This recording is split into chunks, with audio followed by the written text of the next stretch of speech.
Sa korte, ang huwes na didinig ng iyong kaso ay mapipili base sa palabunutan o sa Ingles ay raffle.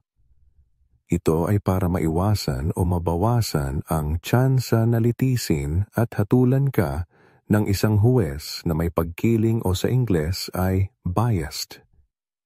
Hindi ka kaagad ipapaaresto ng huwes. Kailangan niya munang personal na suriin ang akusasyon sa information na sinampa laban sa iyo kung may mas malamang na basehan o sa Ingles ay probable cause ang pagsampa ng kaso sa iyo ng piskal. Bawal sa huwes na sundin lamang ang rekomendasyon ng piskal na ikaw ay litisin.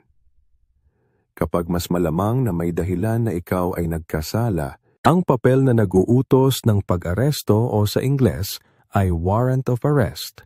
Sa iyo ay kanyang ibibigay sa kapulisan.